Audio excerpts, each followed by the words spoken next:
Hey, it's Nikki, and this is How to Build a Community from the Ground Up. Um, I'm obsessed with community.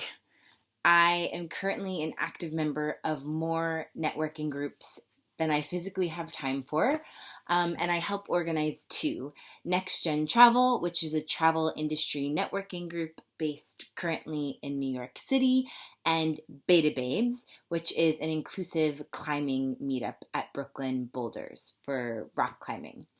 On top of that, for the past 5 years at work, my job was to create a community amongst the 1,000+ freelance tour guides at Urban Adventures. These are individuals who stretched across cultural and language barriers in over 160 cities around the globe.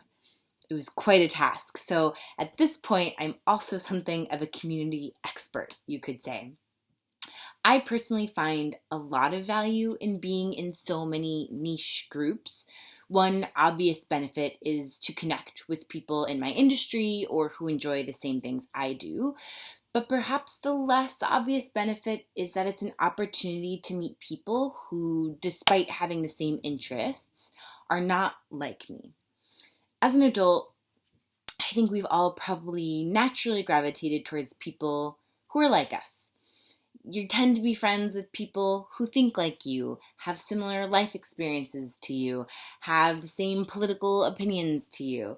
But there's something really refreshing about being in a room of people who are not like you. For me, it gives me energy, it challenges my viewpoints, and it gets me to think outside of the box. And all of these networking groups are a really easy way for me to find these people, right? With the common safety net of a common interest, which just helps get that conversation started. So, in this article, I will share the 5 stages that it took us specifically to build the next gen travel community from the ground up. And these stages can be easily implemented to create a new community, to inject growth into an existing community you might have, or to strengthen a sense of community at work or within a team. So, stage 1, the why. Young Travel Professionals, if you're not familiar, was a global wide network launched in 2011. And it was really notable for being one of the first travel networking groups open to both suppliers and travel agents, besides obviously being geared towards those who are young at heart, as we used to say.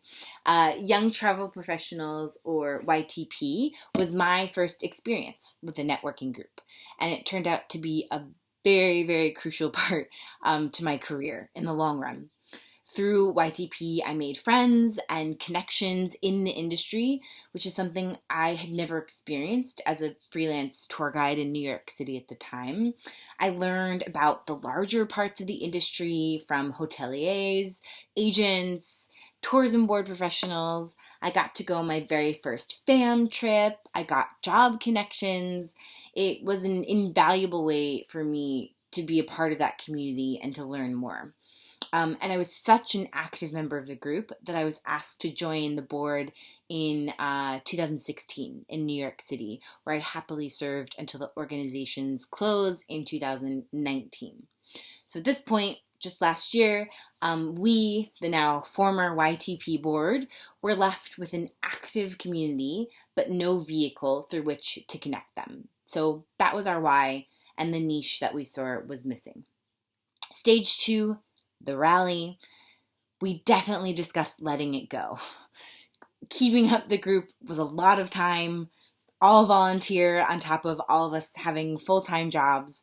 But so many people from the community reached out to us asking what we were going to do to move forward. So we decided to make the decision to do it and to start something new. So this period involved a lot of planning, which I think was really, really, really crucial into setting it up for success. We brainstormed long-term, so big, lofty ideas about what we could create years from now, but also talked about the practical short-term. And again, this stage was really, really important to have a clear plan. Some of the things we discussed: How much time did everyone on the board realistically have each month to work on this? What would our group's mission be? What would an event look like, perhaps with bare minimum effort? Who do we need support from to get it going? What did we learn from YTP that we would want to do differently? What would our first few events look like, etc.?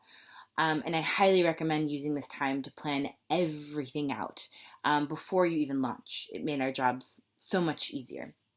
Stage 3, the decision to start fresh. YTP was a fairly recognizable name and brand with a huge mailing list of thousands of names all over the world. The name was no longer available, but the list was tempting, and we got the blessing of the former YTP global board to use it. But we made the bold, or perhaps crazy decision to toss the list and start fresh. And the reason for that was a community grows and evolves over time. And we really wanted, with this chance to start new, to be very specific about what we wanted the community to represent and the kind of energy we wanted at events. So by starting at 0 with Next Gen Travel, we were automatically starting with the people that board members personally knew from YTP or our other work networks, or with someone who personally knew someone who personally knew one of us, right? And since our board members stretched across the industry, one woman in airlines, one in hotels, one in travel tech, and myself with tour operator, we knew that by reaching out to our own networks, we would immediately guarantee the industry diversity we wanted our group to have. Stage 4, the humble beg. It's one thing to say, oh, I'll just reach out to everyone I know, and another thing to actually do it. Each one of us pounded the pavement, so to speak, messaging friends, emailing colleagues, explaining what we wanted to create, and, again, humbly begging them to maybe come and bring one other person with them. And I think it's really important to note here that you're much more likely to receive favors if you're constantly giving out favors yourself, right? I'm very lucky to be on a board with extremely generous and successful women who all had large networks at that point of people willing to bend over backwards to help them. So it was a really big lesson in the importance of helping others whenever you can, because you never know when you're going to need that support in return. Stage 5, the result. I was a complete wreck the afternoon of our very first event in August 2019. What if no one came was my worst nightmare. We used to hit 100, 150 people at an event for YTP, but now our mailing list had 60 people signed up, which is nothing. Then, the event started and our friends started to walk in the door. Both friends who were longtime YTP members or friends who had never been to YTP and were just coming to support us. Everyone bringing at least one friend who is new. And we were and are just so grateful to our community for that gift and for following that pattern. As each event, everyone would bring at least one new person.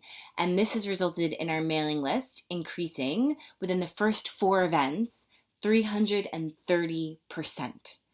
And that organic growth has resulted in the diverse community all united around the mission of bringing the travel industry into the next era, which is exactly what we wanted.